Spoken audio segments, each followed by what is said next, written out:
There is a village in the Talamanca Mountains on Costa Rica's Caribbean coast that is accessible only by a swinging bridge strung over a deep ravine. A narrow river, home to caimans and the occasional small crocodile, snakes through the forest far below. Howler and capuchin monkeys frequent the area, and sparkling blue morpho butterflies flit through the towering mango and breadfruit trees. The bridge has unevenly spaced wooden slats that require careful footing, and the cable handrail bends and bows as you cling to it tightly while struggling to maintain your balance. It is not a comfortable crossing, especially when combined with the fact that the bridge is actually swinging. The Bribri, who make their home on the far side of the bridge, are sometimes known as the hidden people, because they live deep in Costa Rica's rainforest, remote and isolated from modern life. They have their own language and still practice many ancient ways and traditions. They are the original indigenous people of Costa Rica, small in stature with golden brown skin, shiny black hair, and dark almond-shaped eyes. Though they no longer wear the traditional clothing of their ancestors, most still live in the traditional homes with pounded bamboo walls and densely woven palm thatch roofs that are both beautiful and practical in the sweltering rainforest heat. When I arrived in the village, after successfully crossing the treacherous swinging bridge, I was delighted to find a sacred chocolate forest stretching out over the steep surrounding hillsides. It was guarded by a stone crocodile and two stone warriors, the pupils of their eyes colored red with the paint made from the seeds of the achiote tree. The Bribri are famous for their artisanal chocolate, which they make from the seeds of the Theobroma cacao tree. Theobroma literally means God food, and the people of the village tended the cacao grove in a manner close to that of tending a holy church. While I was there, I was privileged to see the men harvesting the deep yellow cacao pods and the women crushing the bitter seeds into a velvety chocolate paste. There's something magical about being in a chocolate forest in the remote mountains of Costa Rica.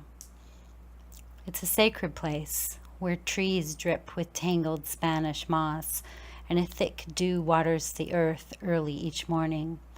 It is a happy place where barefoot children chase puppies through the warm mud, laughing and getting unceremoniously dirty, while their mothers gather together in the palapa-roofed community kitchen to prepare for a day of assembling tamales and roasting open-fired coconut bread.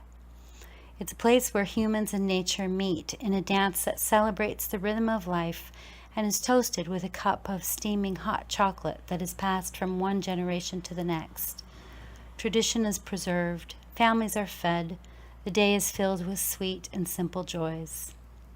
I found myself intrigued by the happy productivity. I spent some time in the kitchen with the women and learned how to make the coconut bread. I followed several men down the path through the cacao trees where they showed me the ripening pods hanging heavy from the tree trunks. I even got to meet the village medicine man. He was dressed in jeans and a white t-shirt and wore an elaborate necklace of crocodile teeth, semi-precious stones, and cacao seeds. I asked him about medicinal plants in the area, and he was quick to explain that of all the rainforest pharmaceuticals, cacao was the most potent. He told me that his people drink 5 to 6 cups of raw hot chocolate every day, and because not only was it considered the key to long life, but it was also used to unlock euphoric states, release negative emotions, and connect to pure heart energy. They reverently called it the mother of us all. Everywhere I looked, the village people were happily going about their day. Nothing seemed to trouble them. They were working hard, but also enjoying themselves immensely. Now keep in mind that the Bribri people have very little in the way of personal possessions. By modern standards, they're very poor. No furniture decorates the single-room houses, save a few hammocks and an occasional low wooden bench made from the trees harvested in the surrounding rainforest. But despite the lack of comfy couches and colorful pillows, the simple indigenous homes have a beauty all their own. I admired how everything was swept clean, and all the doors and windows were flung open, allowing the fresh air to blow through.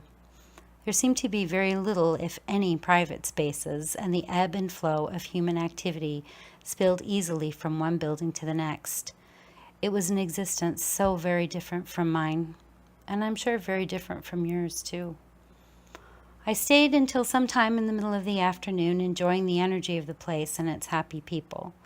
I asked questions and chatted with the villagers because I wanted to become more acquainted with what life must be like for them on a daily basis.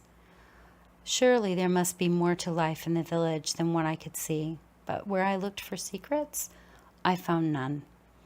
Life was straightforward and uncomplicated. The Bribri enjoyed their days cooking and laughing and harvesting and gathering. They woke with the sun. They walked without shoes and felt the damp earth beneath their feet. They worked together to roast coconut bread and tend the cacao trees. They knew how to connect to the pure heart energy that runs through us all. And though by modern standards they were very poor, I found them to be truly happy and content, living on the far side of a swinging bridge in the middle of a rainforest.